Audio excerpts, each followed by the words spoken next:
สำหรับผู้เข้าแข่งขันคนอื่นๆนะคะ watch out นะคะเพราะว่า I will be the face Thailand น้องไม่ใช่ the face ค่ะถ้าใช้ภาษาง่ายๆคือบ้านแล้วแต่นะน้องพี่ครบอ่ะคริสครบทุกอย่างพี่สูงกว่าพี่เดินแบบพี่เป็นซูเปอร์โมเดลพี่เล่นละครมาพี่เป็นนางงามคริสยังไม่ครบทุกอย่างค่ะแต่ปีนี้อาจจะเป็น B ก็ได้น้องไม่ใช่ the face ค่ะ บีว่าไงบี โอเคค่ะ โอเคค่ะ B sorry ชื่อเล่นชื่อมิกค่ะอายุ16 ปีตอนนี้ที่บ้านก็ทำกิจการขายก๋วยเตี๋ยวค่ะประจำเดือนมาอย่างน้องมิกอายุ16สำหรับพี่คริสนะคะพี่ว่ามิกจะเป็นนางแบบที่ดีขอบคุณค่ะแต่อาจจะไม่ใช่ the face สำหรับพี่คริสพี่ขอบอกว่าพี่จองคนนี้นะพี่เอานะ แค่เห็นเดินเข้ามาในห้องนี่ก็รู้สึกว่าโอ้โหคนนี้เด่นมากเลยผ่านค่ะคิดผิดหรือเปล่าวะตื่นเต้นมากค่ะตื่นเต้นมากทั้งวันเลยงั้นคนต่อไปนะครับเจสซี่ครับสะดือดำมากเลยนะคริสขอน้องดีมากเผ็ดมากของหนูสวยมากสวยที่สุดสวยจริง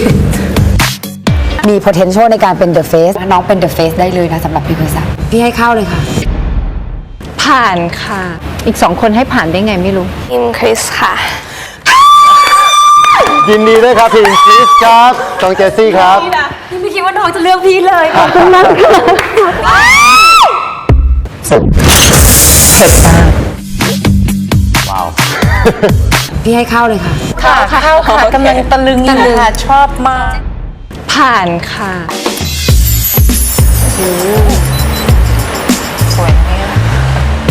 สวยมากเห็นเขาตั้งแต่เมื่อวานแล้วว่าคนนี้สวยเหมือนหุ่นก็ดีค่ะแล้วก็ทำอะไรได้ตั้งหลายอย่างอ่ะดูแล้วแบบไปได้ไกลอะค่ะน้อยรู้ไหมว่าโหดร้ายมากเลยอันนั้นน่ะแต่ไม่เป็นไรค่ะเราไม่ต้องเอาของจริงมาก็ได้ทุกคนรู้หมดอันนี้คือรางวัลอะไรนี่คือรางวัล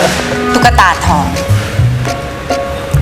พี่ได้มาตอนที่พี่เล่นหนังเรื่องกล่องพี่ไม่ใช่แค่นางแบบพี่เป็นนักแสดงด้วยหนูจะเลือกใครแรงจังเลยอ่ะน้ำหวานคะพี่เล่นหนังเรื่องเดียวรางวัลพี่เต็มตู้พี่ต้องซื้อตู้ใหม่2 ตู้อะค่ะพี่เล่นเรื่องเดียวเองนะคะพี่ก็เล่นเรื่องเดียวค่ะแต่ไม่มีรางวัลไหนที่ดีกว่าตุ๊กตาทองพี่ได้สุพรรณหงส์อะค่ะนั่น1ฉันชนะมาแล้วรู้สึกยังไงล่ะคะที่เอาตุ๊กตามาโชว์นะคะถามบีก็ได้นะคะแต่บีไม่จำเป็นต้องพูดตื่นเต้นมากเลยพี่คริสค่ะทีมคริสครับแม่คะขอโทษค่ะ